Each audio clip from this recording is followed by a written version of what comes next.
वाघ तो वाघच. पिंजऱ्यात अडकला तरी वाघ आणि जंगलात असला तरी बी वाघच.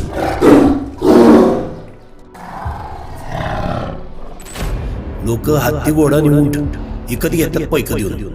खरं वाघ कोणी फुकट देतो म्हटलं तरी घेत नसतोय. तुम्ही तो घेतलाय ना मिर्झा राजे, आता पाळून धावायचा. राजा शिवछत्रपती मधली नेताजी पालकर ही भूमिका त्या माझ्या पश्चिम महाराष्ट्रातल्या भाषेचा, कोल्हापुरी भाषेचा त्या कॅरेक्टरला फायदा झाला. मी अभिनयाची सुरुवात केली तेव्हापासून मी व्हॉइस ओव्हर्स आणि डबिंग हे करतात. पिढीच्यात कलावंत आहे असं मी मानतो. माझ्या वडिलांपासून मित्रांना म्हणत असतो की या इंडस्ट्रीमध्ये माझा 65 वर्षाचा अनुभव. राजा शिवछत्रपती मधला नेताजी पालकर लोकांच्या लक्षात आहे. माझ्या वाट्याला जे काही कामं येतात ते मी करतो, पण प्रामाणिकपणे करतो. सोशल मीडियाला एक पोस्ट बघितली होती की हा महिषासूर मीच आहे. मी नॉर्मल आयुष्यात असा दिसतो आणि समहाऊ कुठल्याच प्रोडक्शन हाऊसला असं वाटत नाही. म्हणजे खूप मोजके प्रोडक्शन हाऊस आहेत की ज्यांना मी असा बरा वाटतो. सत्य बोलणारा कलाकार असेल किंवा लोकप्रिय कलाकार असेल, उजव्या किंवा डाव्या दिशेला न झुकणार असं तुमचं सामाजिक मध्य साधायला, मध्य सुवर्ण मध्य काढून तुम्हाला बोलायला लागतं. पण आजच्या काळात ते अभिव्यक्ती स्वातंत्र्य हे खरंच स्वातंत्र्य राहिलंय का? प्रत्येकावरती मत व्यक्त करणारा एक गट आहेच. करेक्ट. तुम्ही कुठलंही मत मांडा, त्याच्यावरती विरुद्ध मत असलेला एक गट आहे आणि त्या गटाला ते मत मांडायचा एक ॲक्सेस आहे. राजा शिवाजी सारखा सिनेमा जेव्हा मराठीत रितेश देशमुख केला त्याच वेळेला तो हिंदीमध्ये सुद्धा केला, डब केला. तो मग जगभर पोहोचला. मी मूवी लव्हर आहे. पांढरा पडदा हा मला सगळ्यात रंगीत वाटत आलेला आहे. कलाकारासाठी सगळ्यात अवघड गोष्ट कुठली असते? प्रत्येकासाठी हे याचं डेफिनेशन खूप वेगवेगळं आहे. असंख्य मालिका चॅनल सोडून जर डायरेक्ट युट्यूबवर प्रदर्शित व्हायला लागल्या, एंटरटेनमेंट इंडस्ट्रीसाठी सगळी फायद्याचीच आहे. माझ्या वडिलांच्या काळामध्ये अगदी मोजक्या लोकांची इंडस्ट्री होती. महाराष्ट्राचे मुख्यमंत्री देवेंद्र फडणवीस यांचा इंटरव्ह्यू तुम्ही घेतला होता. मध्यंतरी एक त्यांच्या प्रचार योजनेचा भाग म्हणून एक गावोगावात एक त्यांनी मिसळकट्टा केला होता. अनेक जणांनी, म्हणजे मला वाटतं सुबोधनी त्यांची मुलाखत घेतली किंवा स्पृहानी घेतली आणि एंटरटेनिंग प्रश्नांचं माझ्याकडे होतं. तर म्हणून मी त्यांना कोल्हापुरी भाषेबद्दल विचारलं, कोल्हापुरी भाषेमधले प्रश्न विचारले. खरंच मिसळ आवडते का तुम्हाला असं विचारलं आणि त्यांनी त्याचं दिलखुलास उत्तर दिलं आणि ते सगळीकडे प्रसिद्ध सुद्धा झालं. स्वप्नील सर, ॲक्च्युली तुमचं आमच्या इनविन्सिबल सोल्स या पॉडकास्ट चॅनलवर खूप मनापासून स्वागत. थँक्यू. आपण जनरली बघतो की कलाकार जो असतो हा समाजाचा एक आरसा असतो आणि कलाकारांनी प्रत्येक गोष्टीमध्ये तो समाजाचा एक देखील काहीतरी देणं लागतो हे दाखवणंही तितकंच गरजेचं असतं. सो तुमची जी आत्तापर्यंत तुम्ही पात्र साकारत आलेला आहात त्याच्याबद्दल तुम्ही काय सांगू शकाल? मी बराचसा प्रयत्न करतो की म्हणजे मी काय ना, पिढीच्यात कलावंत आहे असं मी मानतो. माझ्या वडिलांपासून, म्हणजे मी बऱ्याच वेळेला गमतीने माझ्या मित्रांना म्हणत असतो की या इंडस्ट्रीमध्ये माझा 65 वर्षाचा अनुभव आहे. 40 वर्ष माझ्या वडिलांची आणि 25 माझी. तर आणि माझे वडील, मी सतत सांगत असतो प्रत्येक इंटरव्ह्यूमध्ये की माझे वडील अत्यंत पॅशनेट कलावंत होते आणि त्यांना प्रेक्षकांना एंटरटेन करणं हा त्यांच्या श्रद्धेचा भाग होता. बरोबर. आणि ते पूजा अर्चना केल्यासारखं ते काम करायचे. तर मी त्यांच्यातलं थोडंसं काही ना काहीतरी घेत आलो आणि सगळं शिकता नाही आलं मला, पण बरंचसं मी त्यांच्यातलं घेण्याचा प्रयत्न केला आणि मी माझं काम अत्यंत प्रामाणिकपणे करायचा प्रयत्न करतो. जितकी काही पुंजी अभिनयाची माझ्याकडे आहे, करेक्ट. तर मी त्याच्यामध्ये प्रामाणिकपणे काम करायचा प्रयत्न करतो. तर माझे रोल्स आता बऱ्याच भूमिका माझ्या, म्हणजे राजा शिवछत्रपती मधला नेताजी पालकर लोकांच्या लक्षात आहे. स्वराज्य रक्षक संभाजीमध्ये गणोजी शिर्के, किंवा मी आता तुला शिकवीन चांगलाच धडा नावाची एक सिरियल केली, तर त्याच्यामध्ये मी चारुहास सूर्यवंशी केला होता, तो लोकांना आवडला होता. किंवा आत्ता मी सावित्री ज्योतिराव फुले ही जी स्टार प्रवाहाची मालिका होती त्याच्यामध्ये खंडोजी नेवसे पाटलांची भूमिका केली. बरोबर. तर आत्ता जसं एक गेले 600 एपिसोड्स आमचे एका सिरियलचे पूर्ण झाले. कलर्स मराठीवरती आई तुळजाभवानी नावाची सिरियल, त्याच्यामध्ये मी महिषासूर करतोय. तर हे असे कॅरेक्टर्स. आणि मग सिनेमामधले रोल्स, कट्यारमधला रोल असेल किंवा आता बाई पण भारी देवामधला माझा छोटासा कॅमिओ होता, पण तो कोल्हापुरी बाजारचा लक्षात राहिला तो. तर असे छोटे छोटे रोल मी माझ्या परीनं काम करण्याचा प्रयत्न करत आलोय. पण मी एवढंच केलंय की मी फार महत्त्वाकांक्षी अभिनेता नाही आहे. माझ्या वाट्याला जे काही कामं येतात ते मी करतो, पण ती प्रामाणिकपणे करतो. इतकं मी सांगू शकेन माझ्या रोल्सबद्दल. नॉर्मली जर आपण बघितलं ना सर, तर आत्ता जो तुम्ही उल्लेख केलात, ज्याच्यामध्ये तुम्ही महिषासुराची भूमिका साकारताय. आम्ही तुमची सोशल मीडियाला एक पोस्ट बघितली होती, की हा महिषासूर मीच आहे. तर त्याचं कारण काय आहे? असं टाकण्याचं कारण काय होतं? अरे फरक पडतो. काय होतं ना, मी नॉर्मल आयुष्यात असा दिसतो आणि समहाऊ कुठल्याच प्रोडक्शन हाऊसला असं वाटत नाही. म्हणजे खूप मोजके प्रोडक्शन हाऊस आहेत, की ज्यांना मी असा बरा वाटतो. मला सतत ते काहीतरी मिशी लावतात, दाढी लावतात किंवा दाढी-मिशी दोन्ही लावतात. हं. लांब केसांचा विग असतो, फेटा असतो. काही ना काहीतरी एक माझ्यावरती एक आभूषण चढलेलं असतं. तर मी जसा माझ्या इतर आयुष्यामध्ये दिसतो, सोशल मीडियामध्ये माझं जसं दिसतो मी, तसा मी टीव्हीवरती दिसत नाही. आणि साध्या मिशीने सुद्धा माझ्या चेहऱ्यामध्ये, माझ्या दिसण्यामध्ये फरक पडतो. फरक पडतो. तर ते लोकांना बऱ्याच वेळेला रोल माहिती असतो, पण मीच तो केलाय हे कळत नाही. असं होतं. तर म्हणून मी ती पोस्ट टाकली होती, की हा महिषासूर मीच आहे आणि मीच तो रोल केलाय. कारण त्या महिषासुराला तर खूप सगळं आहे. म्हणजे नोजरिंगपासून ते लांब केस आहेत, करेक्ट. दाढी आहे, भरगच्च मिशी आहे, अंगावरती सोनेरी आभूषणं आहेत, जवळपास 2.5-3 किलोचे ते किलोची. दागिने आहेत. तर आणि पुन्हा एक त्याच्यामध्ये आता जसा मी एक सभ्य गृहस्थ वाटत असेल, तर ते महिषासुराचं character out and out dark play करतो. करेक्ट. स्टायलाइज्ड कॅरेक्टर आहे. तर ते साधं बघणं सुद्धा त्याचं विलनिश येतं. तर या सगळ्याची टोटल लावताना प्रेक्षकांची बऱ्याच वेळेला तारांबळ उडते, की अरे हा माणूस तो आहे, तर मी इथे वेगळा दिसतोय, इथे वेगळा दिसतोय. असं होऊ शकतं. म्हणून मी जरा ते अंडरलाईन केलं होतं, की तो मीच आहे.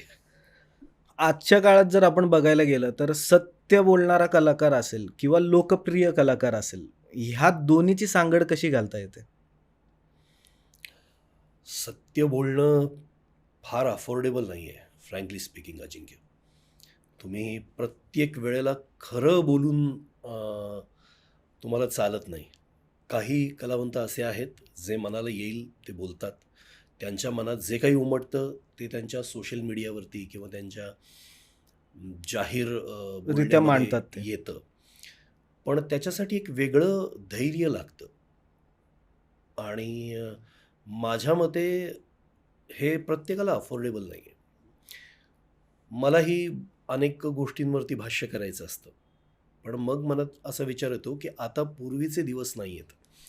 पूर्वी काही म्हणजे अगदी काही काळापूर्वी माझे वडील जेव्हा हयात होते, तेव्हा ते कुठलाही त्यांचं सामाजिक किंवा अगदी राजकीय सुद्धा स्टँड क्लिअर घ्यायचे करेक्ट. आणि त्याचा आणि त्यांच्या प्रोफेशनल आयुष्याचा कधी संबंध आला नाही. त्याची सरमिसळ कधी झाली नाही. झाली नाही. आज ती होते. आज एखादा कलावंत कुठल्या वैचारिक भूमिकेचा पुरस्कर्ता आहे, याच्यावरून त्याच्या प्रोफेशनल करिअरचे पण मापदंड ठरतात आणि हे खरं तर थोडंसं चुकीचं आहे. पण मी असा विचार करतो, की मी एंटरटेनर आहे.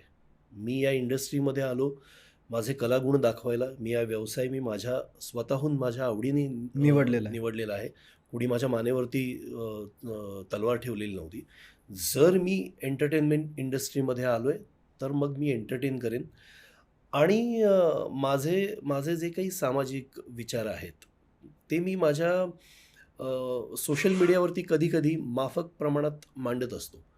मला जे वाटतं आणि पण मी त्याच्यामध्ये एक पुन्हा सांगू खरं अजिंक्य, त्याच्यामध्ये एक थोडीशी चतुराई ठेवावी लागते, की ते कुठल्याही उजव्या किंवा डाव्या दिशेला न झुकणारं असं तुमचं सामाजिक मध्य साधायला लागतो. सुवर्ण मध्य काढून तुम्हाला बोलायला लागतं. नाहीतर आजकाल काय ना, माणसांची मनं हुळहुळीत झाली आहेत. पटकन दुखावतात करेक्ट. आणि सगळ्याला काटे आलेले आहेत. सगळ्याला टोकं आलेले आहेत. साधं, सरळ, सुटसुटीत असं काही राहिलेलं नाहीये. आजकाल प्रत्येक भावना अशी टोकाची येते. म्हणजे बरोबर. जरा मला न पटणारा एखादा विचार तू मांडलास, की मी रप्पकन हातात सुराच घेतो, असं झालेलं आहे. तर त्यामुळे जरा सांभाळून वागावं लागतं, बोलावं आपण लागतं. म्हणतो सर, की अभिव्यक्ती स्वातंत्र्य हे आपल्याला मिळालेलं आहे. पण आजच्या काळात ते अभिव्यक्ती स्वातंत्र्य हे खरंच स्वातंत्र्य राहिलंय का? मर्यादित अभिव्यक्ती स्वातंत्र्य येते. हा विनोद आहे खरं तर. पण अभिव्यक्ती स्वातंत्र्य आपण असं म्हणूया, की याच्यामध्ये एक कुठला घटक दोषी नाहीये. आता आता काय झालं ना, की प्रत्येकावरती मत व्यक्त करणारा एक गट आहेच. करेक्ट. तुम्ही कुठलंही मत मांडा, त्याच्यावरती विरुद्ध मत असलेला एक गट आहे आणि त्या गटाला ते मत मांडायचा एक ॲक्सेस आहे, है ना? तर त्याच्यामुळे आता तितकं सोपं राहिलेलं नाही आहे. म्हणजे आणि अगदी एखादी काय म्हणू आपण, अगदी निरुपद्रवी घटना असते.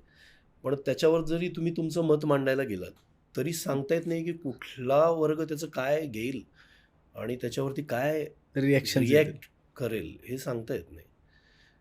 म्हणजे मी आत्ता माझे काही व्हिडिओज मी हिंदीमध्ये केले. मी अच्छा. अभिनेता आहे. मी या हम्म. व्यवसायात आहे. तर मी उद्या हिंदी चित्रपट मला आला तर मी त्याच्यामध्ये डेफिनेटली काम करणार. तर त्याच्यावरती पण मला बऱ्याच वेळेला रिॲक्शन येतात की तुम्ही मराठी आहात तर मराठीत बोला. अच्छा. तर मग मला त्यांना खूप नम्रपणे असं सांगावंसं वाटतं की आता राजा शिवाजीसारखा सिनेमा तो जेव्हा मराठीत रितेश देशमुखनी केला त्याच वेळेला तो हिंदीमध्ये सुद्धा केला डब केला. आणि तो मग जगभर पोहोचला. किंवा छावासारखा सिनेमा, तुंबाडसारखा मराठमोळी बॅकग्राऊंड असणारे सिनेमे आज भाषेमुळे जगभर जगभर पोहोचले. तर मी पोहोचतात. कलावंत आहे. मला मला मला एंटरटेन करायचं आहे अख्ख्या देशाला. महाराष्ट्र माझा आहे. मला महाराष्ट्राचा अभिमान आहे. मी माझ्या माय मराठीवरती माझं मनापासून प्रेम आहे. माझं भाषेवरती, मराठी भाषेवरती अतोनात प्रेम आहे. तिचे सगळे लहेजे, सगळ्या लढीवाळ बोली तिच्या मला लुभावतात आणि मी त्या आत्मसात करायचा प्रयत्न करतो. पण याचा अर्थ असा नाही की मी त्याला माझ्या कलावंत म्हणून मला बंधनं घालून घेईन. करेक्ट. मी मला मिळेल त्या माध्यमातून मी जगभर पोहोचण्याचा प्रयत्न करेन. पण काही लोकांना तेही वाटत नाही. वास्तविक मी एक माझ्या कोल्हापुरी भाषेचा गोडवा सांगणारी एक सिरीज पण चालवतो सोशल मीडियावर. बरोबर. कोल्हापुरी शब्दकोश. तर माझ्या मराठी प्रेमावरती खरं तर कोणी शंका घेऊ नये. घ्यायचं कारणच नाही. पण आणि अदरवाईज पण मला चांदा ते बांदा सगळ्या बोली, सगळे लहजे मला आकर्षित करतात आणि मला पुलंनं गुरु केलं ना, तर त्यामुळे मला प्रचंड आकर्षण आहे त्याचं. बरोबर. पण इतकं सगळं असूनही मी माझ्या मनातले विचार व्यक्त करतो तेव्हा मराठीत करतो. मी माझे कोल्हापुरी शब्दकोशचे व्हिडिओज करतो. मी मराठी सिनेमा करतो, मराठी सिरियल करतो. पण मी एखादा व्हिडिओ जर हिंदीत केला तर त्याच्यावरती काही ठराविक आहेत, काही टक्के आहेत. कारण शोधत असतो. पण म्हणजे त्या येतात की नाही तुम्ही मराठी आहात मराठीत बोला. तर मग आपण कशाला बंधनं घालून घ्यायची आणि किती बंधनं घालायची असं होतं ना. आता तुम्ही काही फिल्म्सचा उल्लेख केलात. ह्याच्यातून आम्हाला एक गोष्ट ही सुद्धा दिसून आली, की तुम्ही बऱ्याच चित्रपटांवर भाष्य करता. म्हणजे इंग्रजी चित्रपट असो किंवा हिंदी चित्रपट असो. तर ही नेमकी कल्पना आली कुठून आणि ह्याची सुरुवात कशी झाली? अरे माझं तू जर इन्स्टा हँडल वगैरे बघितलंस तर तिथं कॅप्शनमध्ये टोटल फिल्मी असं लिहिलेलं आहे. करेक्ट. आणि माझ्या इन्स्टा हँडलमधील पहिलं हे आहे माझी ओळख की मी मूव्ही लवर आहे, फिल्म लवर आहे. आणि लहानपणापासून ते सिनेमाचं वेड जोपासलेलं आहे. पांढरा पडदा हा मला सगळ्यात रंगीत वाटत आलेला आहे. आणि त्याचं आकर्षण आजपर्यंत टिकून आहे. आजही सिनेमा बघायची ओढ लागते आणि माझा प्रयत्न असतो की रिलीज झालेला प्रत्येक सिनेमा बघावा. तर चिकित्सक वृत्ती आहे थोडी. तर पहिल्यापासून एखादी चांगली कलाकृती बघितली की त्याचे क्रिएटर्स कोण आहेत, लेखक Right. कोण, दिग्दर्शक कोण, कॅमेरामन कोण, पडद्यामागचे कलावंत कोण, पडद्यावरचे तर सगळ्यांनाच दिसतात. ते शोधायची सवय, मग त्याच्याबद्दलचं वाचन, हे सगळ्याची एक सवय लागलेली होती. मग सेम गाण्याबाबत की एखादं गाणं घेतलं की त्याचे गीतकार कोण, संगीतकार कोण, गायक कोण. तर या सगळ्यामुळे ना ते कसं सगळं साचत गेलं, सगळी माहिती. मग ती मित्रांच्यात गप्पात मी सांगतच राहायचो की अरे तुला माहिती आहे का, हे जे गाणं आहे याचं ओरिजिनल गाणं हे आहे अच्छा. आणि याची दुसरी आवृत्ती हे गाणं आहे आणि तिसरी आवृत्ती हे गाणं आहे. हे मला सांगायची सवय मित्रांच्यात होतीच आणि मग ते मित्र त्याचं कौतुकही करायचे. तर आता एक चांगलं मीडियम आहे तर म्हटलं हा Exactly. सगळा जो ट्रिव्हिया साचलेला आहे तू तो तिथे सांगूया. आणि म्हणून मग सांगायला सुरुवात केली आणि सुदैवाने आवडतंय लोकांना लोकांना. आवडतंय. आणि खूप म्हणजे अगदी काही लाखात 20-25, 25-25 लाख लोक ते व्हिडिओ जेव्हा बघतात तेव्हा असं वाटतं की समविचारी सिनेमावरती प्रेम करणारी बरीच मंडळी आपल्याकडे आहेत. कलाकार म्हणून जर आपण विचार करायला गेलोत सर, तर एखाद्या कलाकारासाठी सगळ्यात अवघड गोष्ट कुठली असते? प्रत्येकासाठी वेगवेगळी असू शकते अजिंक्य. म्हणजे काही जणांना कला सहज साध्य असते. अभिनय काही जणांना सहज करता येतो. त्यांच्यासाठी ते काही चॅलेंजिंग नसतं, टास्क नसतो. पण ॲट द सेम टाईम स्वतःचं मार्केटिंग करणं, हे तुम्ही जर कलावंत असाल तर आजच्या जगामध्ये ते खूप महत्त्वाचं आहे. काही जणांना ती कला नसते, हां. ते साधत नाही, की तुम्ही स्वतःला प्रोजेक्ट कसं कराल, स्वतःला जगासमोर किंवा ॲटलिस्ट तुमचा जो तुम्हाला जे काम देणार आहेत त्यांच्यासमोर कसं मांडाल. तर त्याच्यासाठी ते चॅलेंज आहे. काही जणांसाठी कदाचित एकदा यश मिळाल्यानंतर ते टिकवणं, त्यात सातत्य राखणं, हे चॅलेंज असू शकतं. काही जणांसाठी पहिलं काम मिळवणं हाच चॅलेंज असू हेच शकतो. चॅलेंज असू शकतं. तर प्रत्येकासाठी हे याचं डेफिनेशन खूप वेगवेगळं आहे. कुणासाठी काय असेल सांगता येत नाही. बऱ्याच जणांच्या गोडाऊनमध्ये माल खूप असतो, तो शोरूममध्ये दिसत नाही, म्हणून चांगले कलावंत बऱ्याच वेळेला दिसत नाहीत, असंही होतं. करेक्ट. आता पन्हाळगडावर आम्ही एकदा गेलो होतो. त्यावेळेस तिथे एक 13D थिएटर चालू झालेलं आहे. हां. आणि तिथला ज्यावेळेस आम्ही आवाज ऐकला, त्यावेळेस असं निदर्शनात आलं, की अरे हा स्वप्नील राजशेखर सरांचा आवाज आहे. त्याच्याबद्दल काय सांगू शकाल सर? हां, ती मी अभिनयाची सुरुवात केली तेव्हापासून मी व्हॉईस ओव्हर्स आणि डबिंग हे करत आलोय. जाहिरातीसाठी आवाज देणं, करेक्ट. किंवा बऱ्याच वेळेला महानाट्यांसाठी आवाज देणं, गणपती च्या काळामध्ये काही सजीव देखावे, यांत्रिक देखावे होतात, त्यांच्यासाठी आवाज देणं, हे सगळं मी खूप काळापासून करत आलोय. तर माझ्या काही मित्रांनी, अभय तावडेकर आणि शशांक पवार या 2 मित्रांनी एक पन्हाळगडावरची फिल्म बनवली, जी तिथेच पन्हाळ्याच्या दाखवली जाते. म्हणजे तिथल्या सगळ्या राजकीय सामाजिक संस्थांनी एकत्र येऊन ती फिल्म केली 13D. तर त्याचं लिखाणसुद्धा मी केलेलं आहे. अच्छा. म्हणजे तो जो पन्हाळगडचा रणसंग्राम नावाची जी ती फिल्म आहे 22 मिनिटाची, तर त्याची पटकथा आणि त्याचे संवाद मी लिहिलेले आहेत. आणि मग त्यातला जो छत्रपती शिवाजी महाराजांचा आवाज आहे, तर तो त्यांनी आग्रह केला की हा आवाज सुद्धा तुझाच दे, कारण स्पेशली कोल्हापूर भागात छत्रपती शिवाजी महाराजांचा आवाज म्हणून माझा आवाज जरा ओळखला जातो. कारण खूप सारी महानाट्य मी केलेली आहेत, बरोबर. किंवा बऱ्याच वेळेला ऐतिहासिक सिनेमांमधून किंवा व्यक्तिरेखांमधून माझा आवाज थोडासा ओळखीचा आहे. तर त्यांनी ती रिक्वेस्ट केल्यानंतर म्हटलं ठीक आहे, म्हणून मग ते कॅरेक्टर मी डब केलं. असं ते झालं. हे शोज जर लोकांना बघायचे असतील आणि ह्याचे जे टायमिंग्ज असतील त्याच्याबद्दल काय सांगाल? कारण की बरेच वेळा असं निदर्शनास आलं, की गडावर गेल्यानंतर ते शो दिसत नाहीयेत. त्याबाबत मलाही कल्पना नाही, पण माझ्या अंदाजाने ते शनिवार रविवारी त्याचे शोज असतात. ओके. आणि आता सुट्टीत तर मला वाटतं वीकडेजना पण त्याचे शोज होते. तर तिथे ते संपर्क करूनच त्याची माहिती घ्यावी लागेल, कारण मला खरंच माहिती नाही आहे त्यांचं नियोजन कसं आहे.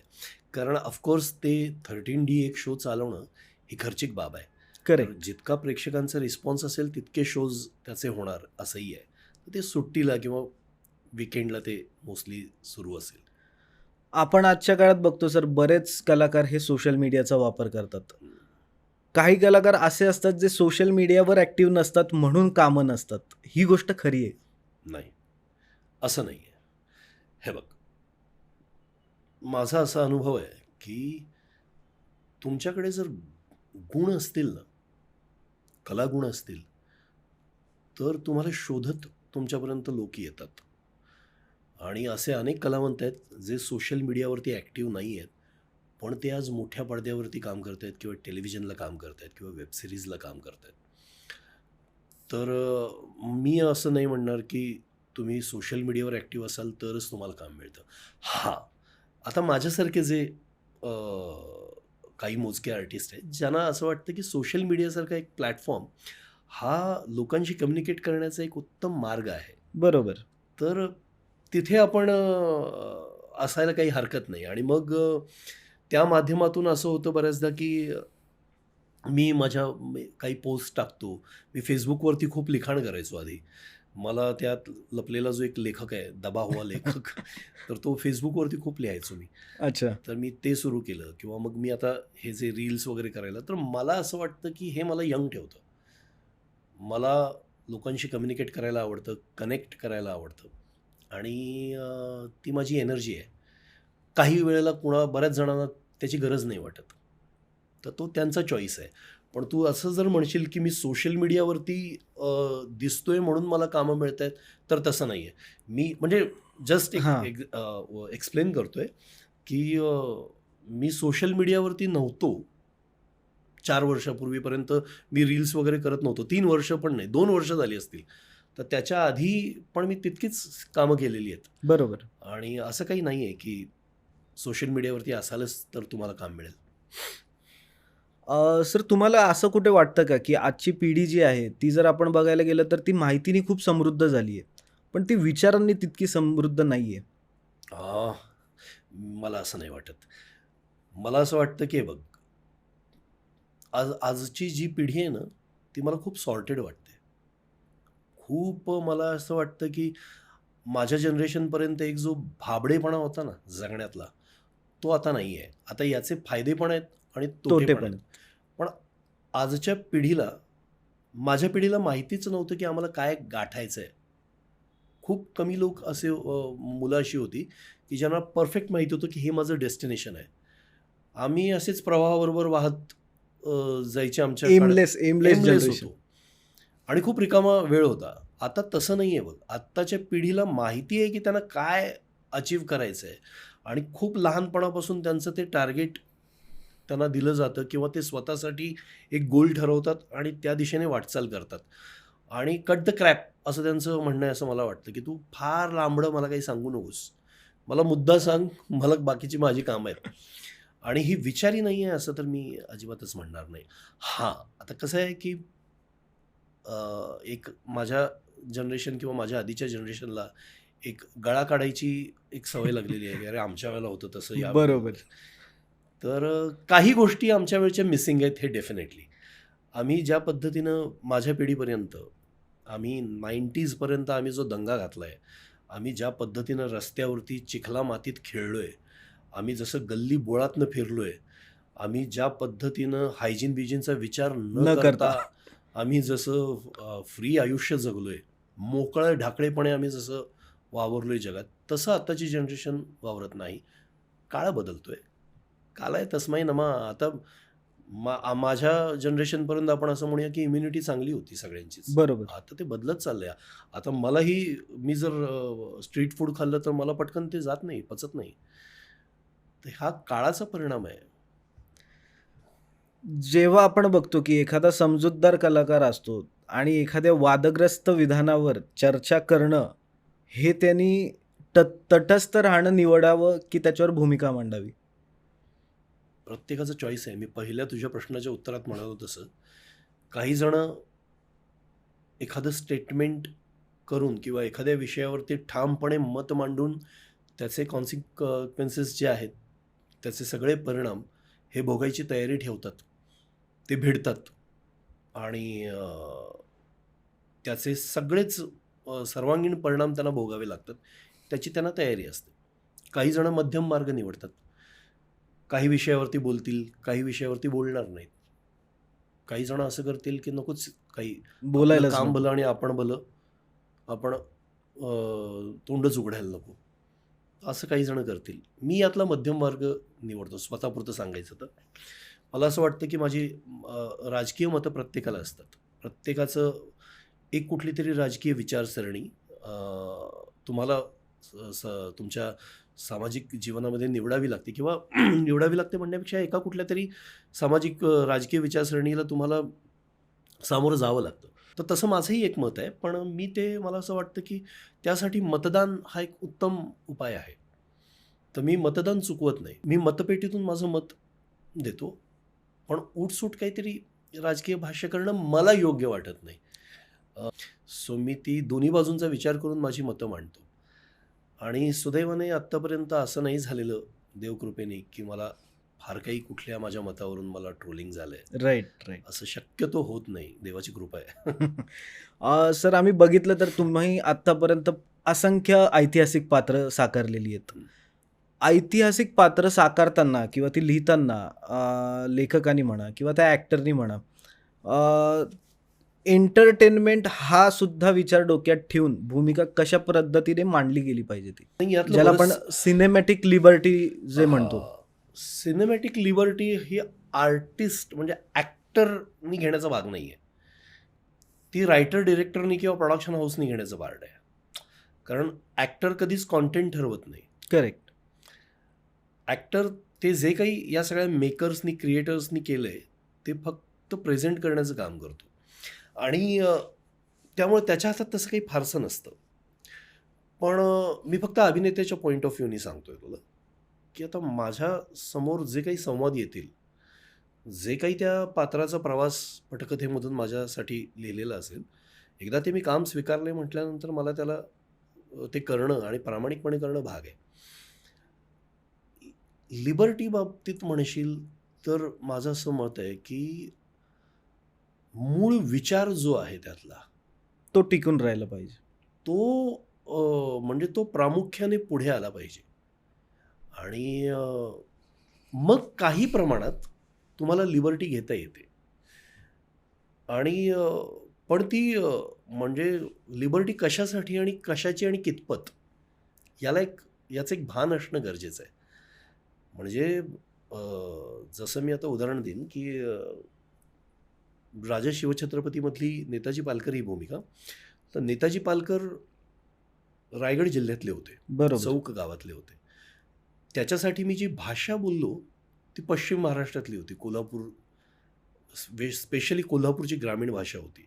तर ही घेतलेली लिबर्टी आहे. करेक्ट. त्या माझ्या पश्चिम महाराष्ट्रातल्या भाषेचा, कोल्हापुरी भाषेचा त्या कॅरेक्टरला फायदा झाला. कारण त्यातले डायलॉग्स जे होते, वाघ त्यो वाघच, पिंजऱ्यात अडकला तरी वाघ आणि जंगलात असला तरी बी वाघच, लोक हत्ती घोडा आणि उंट विकत घेतात पैकं देऊन, खरं वाघ कुणी फुकट देतो म्हटलं तरी घेत नसतोय, तुम्ही तो घेतलाय ना व मिर्झा राजे, आता पाळून दावायचा. जो नेताजी पालकरांचा ऑरा आहे तो या भाषेमुळे आला. तर ही लिबर्टी एक वेळ क्षम्य आहे असं मी मानतो. पण फार लिबर्टी घेऊन चालत नाही, कारण एक इतिहास आहे. करेक्ट. आता हा नेताजी पालकर जर अचानकच काहीतरी म्हणजे वेगळं वागायला लागला पात्र म्हणून, तर ते सहन केलं जाणार नाही. ऐतिहासिक मालिकांवर आपण जर आत्ता बघायला गेलं तर बऱ्याच प्रमाणांमध्ये आक्षेप हा प्रेक्षकांकडनं सोशल मीडियावर घेतला जातोय. TRP असतील किंवा आत्ताच आपल्याला माहिती असेल एक मालिका यूट्यूबवर प्रदर्शित होतीये, सावित्री ज्योती, सावित्री ज्योती फुले. ह्याच्याबद्दल काय सांगाल सर, कलाकार म्हणून काय वाटतं? कुठलीही मालिका जेव्हा खूप कमी एपिसोड्समध्ये, मालिकेचं एक गणित असतं. निर्माता जेव्हा एखाद्या चॅनलवरती एक सिरियल सुरू करतो, प्रोडक्शन हाऊस एक संस्था, तेव्हा तिची एक आर्थिक मोठ बांधली जाते आणि ठराविक भाग म्हणजे प्रत्येक भागाला चॅनलकडून पैसे मिळतात. तर जी इन्व्हेस्टमेंट केली जाते ती याच ह्याच्यावरती केली जाते, याच आशेवरती केली जाते की याचे किमान इतके भाग होतील आणि त्याच्यातून घातलेले पैसे रिकवर होत जातील, मग ब्रेक इव्हन होईल, मग प्रॉफिट चालू होईल. बऱ्याच वेळेला मालिका जेव्हा कमी एपिसोड्समध्ये संपतात तेव्हा त्याचं आर्थिक गणित डळमळतं. हे कुठल्याही सर्वसामान्य मालिकेबद्दल मी सांगतोय. करेक्ट. कलावंत म्हणून कुठलीही मालिका बंद होणं अचानक हे वेदनादायी असतं, कारण आपण एक रोल घेतलेला असतो, त्यामध्ये आर्थिक सोय तर असतेच, पण एक ॲक्टर म्हणून पण आपल्याला असं वाटत असतं की ह्या रोलमधल्या आणि बरेच गोष्टी आहेत ज्या मला दाखवता येतील, करता येतील. तर ती सिरियल पटकन संपली की काही हातात उरतच नाही. आता जेव्हा सावित्री ज्योतिराव फुले सारखी मालिका जेव्हा एक विचार मांडायचा आणि त्यांचा अख्खा प्रवास दाखवायचा म्हणून तयार होते, आणि मग काही कारणाने म्हणजे ऑफकोर्स चॅनलला सुद्धा हा निर्णय घेताना काही आनंद झालेला आहे. करेक्ट. असं होत नाही, कारण चॅनलची सुद्धा त्याच्यामध्ये खूप इन्व्हेस्टमेंट असते, आर्थिक असते, त्यातल्या क्रिएटिव्ह लोकांची मानसिक असते, शारीरिक इन्व्हेस्टमेंट खूप झालेली असते. कुठलंही प्रोजेक्ट चॅनल जेव्हा सुरू करतं तेव्हा ते चला 3 महिन्यांनी बंद करूया म्हणून करत नाही, पण काही वेळेला त्यांना कठोर निर्णय घ्यावे लागतात, कारण त्यांना हवं असलेलं फलित दिसत नाही. कमर्शियल आपण अगदी स्पष्ट बोलायचं तर ते दिसत नाही दिसत काही नाही. वेळेला. अनेक गोष्टी असतील. तर ते जेव्हा असा निर्णय घेतात, तेव्हा त्यांच्यासाठी सुद्धा तो वेदनादायक असतो आणि तो प्रोडक्शन हाऊससाठी किंवा कलावंतांसाठी सुद्धा, टेक्निशियन्ससाठी सुद्धा वेदनादायी असतो. पण मला असं वाटतं, की हे या व्यवसायामधला हा अपरिहार्य भाग आहे. आता डॉक्टर अमोल कोल्हे यांची हिंमत, यांचं साहस आणि त्यांची ध्येयनिष्ठा याला मी मात्र सॅल्यूट करेन. कारण YouTubeवरती ती सीरियल सुरू करणं, चॅनल जेव्हा तुमच्याबरोबर असतं ना, तुम्ही हजार हातांनी आव्हानं पेलत करेक्ट. जाता. फक्त निर्मिती संस्था म्हणून एक YouTube माध्यमावरती सीरियल सुरू करणं, चालू ठेवणं हे सोपं काम नाही आहे. पण अमोलनी इतक्या वर्षाचा त्याचा अनुभव असताना सुद्धा हे पाऊल उचललंय. तर हे कौतुकास्पद आहे आणि हा एक वेगळा प्रयोग आहे.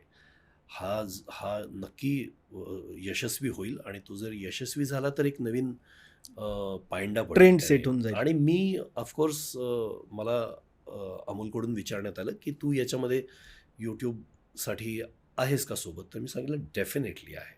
कारण एकतर व्यक्तिशः अमोलची आणि माझी खूप वर्षापासूनची मैत्री आहे आणि तो निर्माता म्हणून सुद्धा खूप सजग निर्माता आहे आणि तो फक्त कमर्शियल विचार न करता एक काहीतरी विचार मांडायचा हा त्याचा प्रयत्न असतो हे मला माहिती आहे.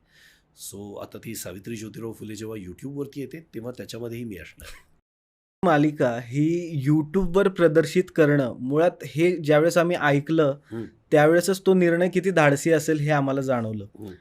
पण ह्याच्यानी इन फ्युचर हा कुठेतरी ट्रेंड जर सेट झाला आणि अशा असंख्य मालिका चॅनल सोडून जर डायरेक्ट YouTubeवर प्रदर्शित व्हायला लागल्या, हं. तर त्याची गणितं कशी असतील? हे बघ, जितकी माध्यमं येतील इंडस्ट्रीसाठी म्हणजे एंटरटेनमेंट इंडस्ट्रीसाठी सगळी फायद्याचीच आहेत. करेक्ट. म्हणजे मी माझ्या वडिलांना म्हणायचो, माझ्या वडिलांच्या काळामध्ये अगदी मोजक्या लोकांची इंडस्ट्री होती. बरोबर.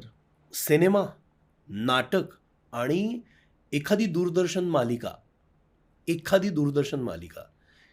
इतक्या 3च मर्यादित माध्यमामध्ये तेच कलावंत आपल्याला दिसायचे, की तोच अभिनेता सिनेमामध्ये, तोच अभिनेता नाटकामध्ये आणि तोच अभिनेता पुन्हा दूरदर्शनच्या सीरियलमध्ये. तर त्या काळात महाराष्ट्रामध्ये असलेले इतके कलावंत, तंत्रज्ञ हे हे काय करत होते? तर ते बिचारे कुठेतरी जॉब करायचे. या व्यवसायावरती पूर्ण वेळ म्हणजे राहता येत नाहीये, हे समजून-उमजून आणि राज्यनाट्य स्पर्धा करायचे किंवा एकांकिका स्पर्धा करत आपली अभिनयाची भूक भागवायचे आणि सिनेमा नाटकात मात्र ठराविक मंडळी दिसायची. हे मी माझ्या बरोबर. वडिलांना बोलायचो, की तेच तेच राजशेखर, तेच अरुण सरनाईक, तेच सूर्यकांत, रमेश देव किंवा वसंत शिंदे, जयश्री आत्या किंवा उषा चव्हाण ही सगळी मोजकी मंडळी होती त्या काळात. अर्थात ही कमालीची गुणी होती, म्हणूनच ती तिथपर्यंत होती, याच्यात दुमत नाही. यशवंत दत्त. पण आज जितकी माध्यमं झाली आहेत, तितके कलावंत आपल्याला बघायला मिळत आहेत. आज निव्वळ टेलिव्हिजन सीरियलवरती लोकांचे करिअर होत आहेत. लोकं म्हणजे अनेक कलावंत आज उत्तम आयुष्य जगत आहेत. बरोबर. तर हे होतंय कारण माध्यमाचा विस्तार झालाय. तर आता जसं वेब सीरीज आल्यानंतर असं वाटलं, की चला आता वेब सीरीजमध्ये अनेक ॲक्टर्स आणि टेक्निशियन्स अकोमोडेट झाले. तसं जर YouTubeवरती या सीरियल व्हायला लागल्या, तर काय होणार आहे? आणखी एक नवीन दालन ओपन होईल. एक्झॅक्टली, आणि एक्झॅक्टली. ऑलरेडी आहेतच की YouTubeच्या सीरियल्स आपण बघतोच की. म्हणजे आपण कितीतरी ती मला वाटतं कोटा फॅक्टरी पहिल्यांदा तिथेच आली ना, आय थिंक. YouTubeवरतीच आली. तर अशा YouTube एक चांगलं मीडियम आहेच. तिथे केवढ्या लोकांना संधी मिळतीये. जर आपण माध्यमांबद्दलच बोलायचं झालं तर जसं तुम्ही आता म्हणलात, की नाटक, सीरियल आणि फिल्म्स ही 3 माध्यमं प्रचलित होती. हं. आता बरेचसे ऑप्शन्स एक्सप्लोर झालेले आहेत. हं. सो वेब सीरीजबद्दल आणि वेब सीरीजमध्ये आम्ही तुम्हाला कधी बघू शकतो त्याच्याबद्दल तुम्ही काय सांगू शकाल? अरे वेब सीरीजमध्ये काम करायसाठी खूप प्रयत्न करतोय. म्हणजे मी जवळ-जवळ तुला सांगतो गेली 4 वर्ष, 5 वर्ष लॉकडाऊन नंतर मला खूप सारे ऑडिशन्स येतात वेब सीरीजच्या. अच्छा. आणि त्या ऑडिशन्स मी नेटाने देतो वेबसिरीजसाठी. कारण हिंदी वेबसिरीज आहे, हिंदीत काही माझी ओळख नाही आहे किंवा हिंदीत काही असं अरे स्वप्नील राजशेखर वगैरे असं नाही आहे. तर मी त्या ऑडिशन्स देतो, पण समहाऊ ते कधी क्रॅक झालेलं नाही आहे. मला असं वाटतं की कदाचित मी ॲक्टर म्हणून थोडंसं कमी पडत असेल तिथे, किंवा माझं दिसणं कदाचित ते. बऱ्याच वेळेला असं होतं की वेबसिरीज या रिअल वर्ल्ड दाखवतात आणि तिथे खूप अस्सल मातीतले चेहरे बऱ्याच वेळेला हवे असतात. करेक्ट. मी तसा नाही आहे, तर ते सुद्धा कदाचित मला वाटतं की आड येत असेल. पण मी उमेद सोडलेली नाही आहे. मी प्रयत्न करतो आहे की वेबसिरीजमध्ये मी दिसावं आणि काहीतरी वेबसिरीजसाठी वेगळा छान रोल करता यावा. माझे प्रयत्न सुरू आहेत. तुझ्यासारखीच मी सुद्धा वाट बघतोय. कालच आपल्या सगळ्यांना माहिती आहे फादर्स डे झाला. सोशल मीडियावर आम्ही तुमचं फादर डॉटर डिओ हे खूप प्रमाणामध्ये बघतो, जे की प्रचंड व्हायरल होते. हो. तर काय त्याच्याबद्दल काय सांगू शकाल सर? अरे माझ्या वडिलांशी खूप मजेदार नातं होतं. माझ्या पप्पांची आणि माझी धमाल मस्ती चालायची. तर तशीच माझ्या मुलांशी माझी चालू असते. आणि माझा एक हुकमी विनोद आहे की माझी मुलं आणि मी लहानाचे एकत्रच मोठे झालो, असं एक मी सतत विनोद करत असतो. कारण खूप लहान वयामध्ये मी बाप झालो आणि मुलांची जडणघडण आणि माझं मॅच्युअर होत जाणं हे सगळं एकत्रच घडलेलं आहे. पण मी तसं फार मॅच्युअर झालेलं नाही आहे. आत्ताही मुलांच्या इतकाच दंगा मी करत असतो. तर आमच्यात एक छान देवकृपेने ट्युनिंग आहे, एक चांगलं बॉन्डिंग आहे. तर म्हटलं की हे सोशल मीडियावरती कोणाचे तरी रील्स बघितले आम्ही, की खूप छान क्यूट रील्स बघितले. तर म्हटलं अरे हे आपल्याला पण करता येण्यासारखं आहे. तर माझी मुलगी पण ॲक्टर आहे. ती जरी खूप मर्यादित काम करत असली ती मोस्टली व्हॉइस ओव्हर्स डबिंगमध्ये आहे. नाटकावरती तिचा विशेष जीव आहे. तर म्हटलं की तिच्याबरोबर आपल्याला काहीतरी करता येणं शक्य आहे. मग आम्ही आपलं जस्ट एक दिवस घरात आहे तर एक 2-4 रील केले हां. आणि ते टाकले. आणि आमच्यात बेसिकली आम्ही टॉम अँड जेरीच आहोत. म्हणजे माझी मुलं आणि मी आमच्यात ॲक्च्युली टॉम अँड जेरीसारखं आहे. आम्ही एकमेकांच्या खोड्या काढतो आणि एकमेकांना फावल्या वेळात किंवा वेळ काढून त्रास देणं हे आमचं चालू असतं. तर अच्छा. तेच त्या रील्समधनं मांडता येतं. तर गंमत येते आणि ते लोकांनाही आवडते आमची मस्ती, धमाल. तर छान वाटते. आणि माझं असं म्हणणं आहे की बापाचं आणि मुलांचं नातं हे असंच मैत्रीचं असायला हवे. तुम्हाला मुलांच्याबद्दलची कुठलीही गोष्ट बाहेरून कळायला नको. ती करेक्ट. मुलांनी तुम्हाला सांगायला हवी आणि त्याच्यासाठी तुम्हाला मुलांच्या मनोविश्वात जाता यायला हवं. तर मी तो प्रयत्न करतो की आता मी सोशल मीडियावरती मी स्वतः ॲक्टिव्ह आहे. मी सोशल मीडिया बघत असतो. त्यामुळे पोरांचा कल काय आहे, कुठल्या दिशेला पोरं जात आहेत, काय विचार करत आहेत, हे मी सगळं बघतो. तर माझी मुलं त्याच वेवमधली आहेत. सो मला त्यांच्याशी कम्युनिकेट करणं सोपं जातं, त्यांच्याशी सुसंवाद साधणं सोपं जातं.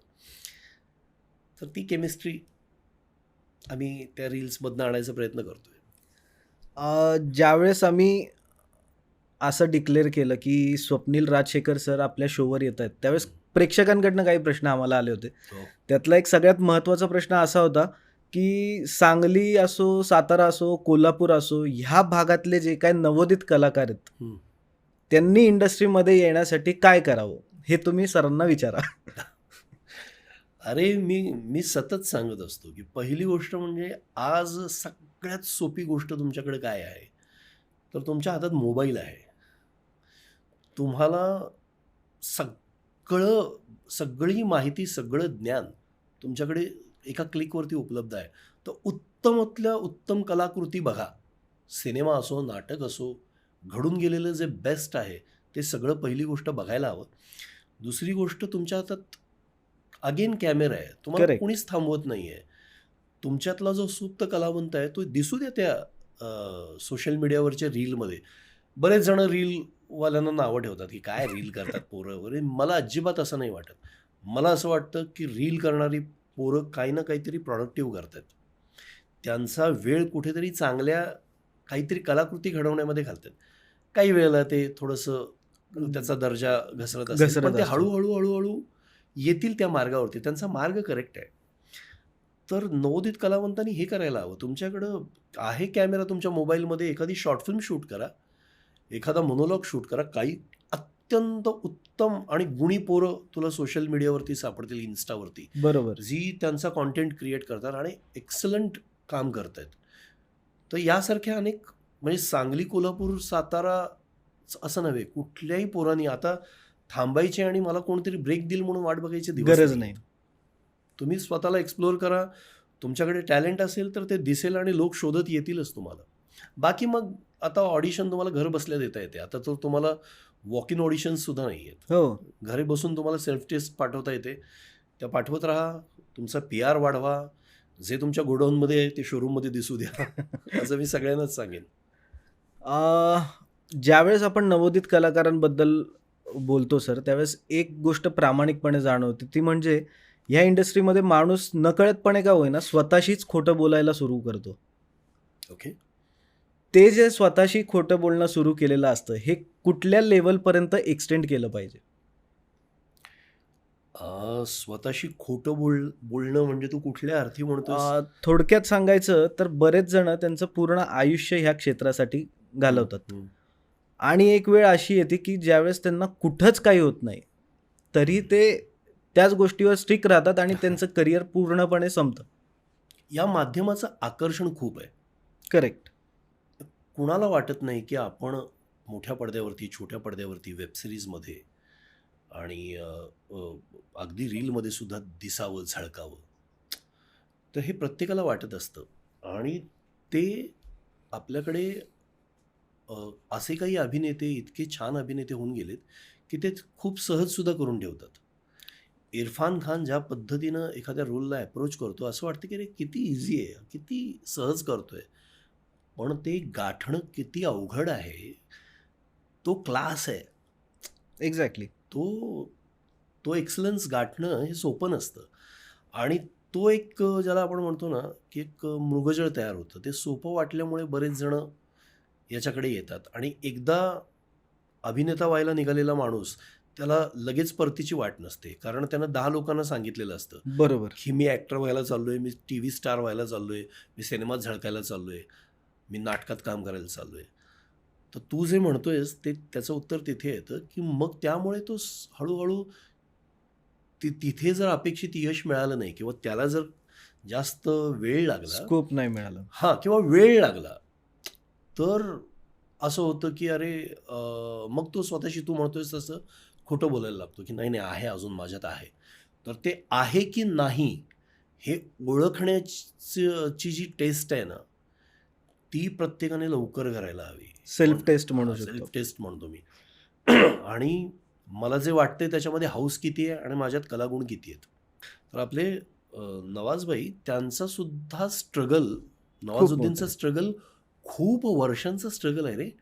म्हणजे त्या गँग्स ऑफ वासेपूर येईपर्यंत तो माणूस 35-38 पार करून आला असेल कदाचित, माझ्या अंदाजे सांगतोय मी. माहिती कदाचित चुकीची असेल, पण साधारण तेवढी वर्ष त्यांनी घातलेली आहेत. पण त्या माणसाचं वाट बघणं वर्थ आहे. सरफरोशमध्ये त्यांचा एक रोल सरफरोशमध्ये, त्याच्याही आधी मुन्नाबाई MBBS मधला एक छोटासा रोल. माझंच एक उदाहरण होतं की एकदा मी कुठल्या तरी एका मराठी सिनेमाच्या एका गाण्याचं शूटिंग चाललं होतं आणि तिथेच पलीकडे त्यांच्या एका सिरियलचं शूटिंग चाललं होतं आणि मी त्यांना ओळखत होतो कारण अतिशय एका कुठल्या तरी टेलिव्हिजन सिरियलमध्ये मी अप्रतिम रोल बघितला होता त्यांचा. मी म्हटलं अरे हा कमाल ॲक्टर आहे. पण आजूबाजूचे त्यावेळेला त्या ओळखत नव्हते त्यांना. करेक्ट. तर त्यांच्यासाठी एक रँडम ॲक्टर होता आणि मी सांगतो अरे तो मस्त ॲक्टर आहे, तो सॉलिड ॲक्टर आहे. नंतर पुढे जेव्हा गँग्स ऑफ वासेपूर आला तेव्हा सगळ्या जगाला कळलं. तर त्यांचं वाट बघणं, त्यांचं स्ट्रगल करणं वर्थ आहे. पण जर माझ्यात ते कलागुणच नसतील आणि मी फक्त चिकाटी म्हणूनच इथे वाट बघत असेल, तर ते तू म्हणतोस त्या अर्थी स्वतःशी खोटं बोलणं आहे आणि ते करणं योग्य नाही आहे. राईट. आपण ज्यावेळेस बघतो की एखादा माणूस जो असतो तो ह्या माध्यमांशी खूप जोडला जातो ॲज अ प्रेक्षक म्हणून. तर प्रेक्षकांना आहे ना एक सवय लागलेली असते की हे पात्र बघताना आहे ना की हां, हे पात्र साकारावं तर ह्या कलाकारांनी. अशी कुठली भूमिका आहे किंवा असे कुठले प्रेक्षक आहेत का जे तुमच्याकडनं एखाद्या पात्राची अपेक्षा करतात आणि तुम्हाला त्याच पात्रामध्ये बघायसाठी हट्ट असतो त्यांचा. ऐतिहासिक भूमिका खूप केल्याचा आणि ते रोल सगळे लोकांना आवडल्याचा एक खूप फायदा पण आहे की लोक खूप प्रेम करतात, पण ॲट द सेम टाईम लोकांना असं वाटतं की मी सतत ऐतिहासिक भूमिका कराव्यात. अच्छा. आणि तर माझी तक्रार नाही आहे ही, पण बऱ्याच वेळेला लोकांना वाटतं की अरे सर तुम्ही हा रोल करायला पाहिजे, तुम्ही ही भूमिका करायला पाहिजे, किंवा या सिनेमामधला हा रोल तुम्हाला पाहिजे होता, असं त्यांना वाटतं. पण सेम टाईम मी तर मिशी ठेवत नाही नॉर्मल आयुष्यामध्ये, याच्यावर सुद्धा बऱ्याच लोकांचा आक्षेप आहे. सर तुम्ही कोल्हापुरी आहात, तुम्ही कोल्हापुरी बोलता, तुमचे रोल असेल तर तुम्हाला मिशी सूट होते, तुम्ही मिशी ठेवत जा. तर मी त्यांना काय सांगू प्रत्येकाला की मी स्वतःची मिशी ठेवत नाही, म्हणून मला इतके गेटअप करता येतात, करेक्ट. इतके रोल मला करता येतात. महिषासुराला तीच मिशी आणि गणोजी शिर्केला तीच मिशी, हे बरं नाही दिसणार ना. मला वेगवेगळ्या मिशा लावता येतात, वेगवेगळे प्रयोग करता येतात. तर ही पण माझी ही गोड तक्रार आहे, म्हणजे की लोकांनाच असं वाटतं की मी खूप साऱ्या ऐतिहासिक भूमिका कराव्यात, कारण त्या भूमिका मी खूप केल्यात आणि माझ्या इतर कामांपेक्षा लोकांना त्या आवडल्यात. खूप सारे रोल आहेत, म्हणजे लोक मला म्हणतात की तुम्ही शंभूराजेंचा रोल कधीतरी करा, पण आता त्या एजमध्ये मी नाही आहे. शंभूराजे तर तिशीतच त्यांनी त्यांचं बलिदान दिलं, पण तो रोल माझा एक राहून गेला. शेवटचे 2 प्रश्न घेऊयात सर, आणि ज्याच्यामध्ये अशी कुठली एखादी भूमिका आहे का, की जी भूमिका आता तुमची येणार आहे आणि ती प्रेक्षकांना लवकरच बघायला मिळेल? आता माझी एक मी बरेचसे चांगले सिनेमे केलेले आहेत जे आता ह्याच्यामध्ये आहेत, रिलीजसाठी. रिलीजसाठी आहेत. काही कारणानं त्यांचं प्रदर्शन थांबलं. हल्ली सिनेमा रिलीज करणं एक मोठी टास्क झालं. टास्क आहे. तर काही चांगले प्रोजेक्ट्स आहेत ज्याच्यामध्ये माझा चांगला रोल आहे, तर ते सिनेमे येतील. टेलिव्हिजनवरती इच्छाधारी नागिन नावाची एक झी टी व्हीवरती शो येतोय, त्याच्यामध्ये माझी प्रमुख चांगली भूमिका आहे. अच्छा. आणि महत्त्वाचं म्हणजे काहीतरी लिहितोय सध्या मी, तर ओके. एका चांगल्या प्रोडक्शन हाऊससाठी एक लिखाण चालू आहे, तर होपफुली ते सुद्धा लवकर येईल. आणि शेवटचा प्रश्न म्हणजे आत्ता आम्ही यूट्यूबवर एक तुमची मुलाखत बघितली, ज्याच्यामध्ये महाराष्ट्राचे मुख्यमंत्री देवेंद्र फडणवीस यांचा इंटरव्ह्यू तुम्ही घेतला होता. हो हो. त्या प्रसंगाबद्दल काय सांगाल सर? ते ॲक्च्युली सी एमनी मध्यंतरी एक त्यांच्या प्रचार योजनेचा भाग म्हणून एक गावोगावात एक त्यांनी मिसळकट्टा केला होता.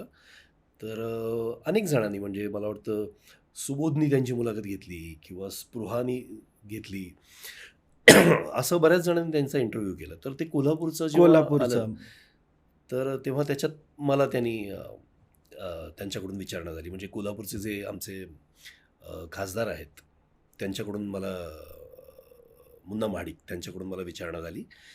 आणि मग ती मुलाखत घ्यायला मी होतो, म्हणजे आम्ही तिघा जणांनी मिळून ती मुलाखत घेतली. पण त्यातले जे डेव्हलपमेंट आणि पॉलिटिक्सचे जे प्रश्न होते ते इतर माझ्याबरोबर कृष्णराज महाडिक होते किंवा चारुदत्त जोशी होते, ते त्यांनी विचारले. आणि एंटरटेनिंग प्रश्नांचं माझ्याकडे होतं. तर म्हणून मी त्यांना कोल्हापुरी भाषेबद्दल विचारलं, कोल्हापुरी भाषेमधले प्रश्न विचारले. खरंच मिसळ आवडते का तुम्हाला असं विचारलं, आणि त्यांनी त्याचं दिलखुलास उत्तर दिलं आणि ते सगळीकडे प्रसिद्ध सुद्धा झालं. Correct, correct. तर छान वाटलं मला. शेवटी काय आहे ना, की महाराष्ट्राचे मुख्यमंत्री पदावरची व्यक्ती जेव्हा तुमच्या समोर असते तर त्याचे काही वेगळे प्रोटोकॉल असतात, आणि माझ्यासाठी तो एक्सपिरियन्स चांगला होता. सगळ्यात शेवटचा आणि दर पॉडकास्टमध्ये आम्ही विचारणारा जो प्रश्न आहे तो आता मी तुम्हाला विचारतो. इनविन्सिबल सोल्सच्या चॅनलच्या प्रेक्षकांना तुम्ही एक संदेश काय देऊ शकता? एकतर हे चॅनल बघा, सबस्क्राईब करा, शेअर करा, लाईक करा, कारण अजिंक्य खूप चांगला कॉन्टेंट तिथे देतोय. मी बघितलं, त्याचा प्रयत्न खूप चांगला आहे. आणि दुसरी गोष्ट म्हणजे मी एक कलावंत आहे. एंटरटेनमेंट इंडस्ट्रीवर आपल्या मायबाप रसिकांचं प्रेम असतंच, कलावंतांच्यावरती प्रेम असतं. तर ते प्रेम अबाधित राहू द्या. या सगळ्या धकाधकीच्या काळामध्ये कलावंत आणि एंटरटेनमेंट इंडस्ट्री सज्ज आहे तुमचं मनोरंजन करण्यासाठी, तुम्हाला तुमच्या दुःखाचा विसर पडण्यासाठी. चांगल्या कलाकृती आवर्जून जाऊन थिएटरमध्ये बघा, विशेषतः सिनेमे, मराठी सिनेमे थिएटरमध्ये जाऊन बघा. चांगले सिरियल्स बघा, पुस्तकं आवर्जून वाचा, आणि मराठी कलावंतांच्याच बाबतीत नव्हे, सगळ्याच कलावंतांच्या बाबतीत थोडेसे सहिष्णू राहा. आणि काही वेळेला तुम्हाला त्यांची मतं पटली नाही पटली तरी आपले कलावंत आहेत, प्रेमाने मायबाप म्हणतात तर प्रेमाने जवळ घ्या. काही गोष्टी सांगायच्या असतील तरी प्रेमाने समजून सांगा. इतकं सांगेन. स्वप्नील सर, तुम्ही आज वेळात वेळ काढून आपल्या शोवर आलात त्याबद्दल मी अजिंक्य तुमचे मनापासून आभार व्यक्त करतो. थँक्यू अजिंक्य. त्याचबरोबर तुम्ही ज्या गोष्टी आत्ता सांगितल्यात, तुमचे अनुभव असतील, सिनेमांविषयी असतील किंवा तुमची काही मतं असतील जी तुम्ही मांडली, तर त्याच्यासाठी तुमचे खरंच मनपूर्वक आभार. आपण भेटूया नक्कीच. पुढे सुद्धा तुमच्याबरोबर काम करण्याची संधी मिळेल अशी आम्ही आशा बाळगतो आणि आजचा एपिसोड इथंच संपवतो. Thank you so much. सो मी अजिंक्य भावे आजच्या एपिसोडमधून तुमची पुन्हा एकदा रजा घेतोय. भेटूयात पुढच्या नवीन एपिसोडमध्ये अशाच एका नवीन गेस्टसोबत. तोपर्यंत इनविन्सिबल सोल्स चॅनल बघत राहा, सबस्क्राईब करा आणि आवडलं असेल तर नक्की शेअर करा. धन्यवाद.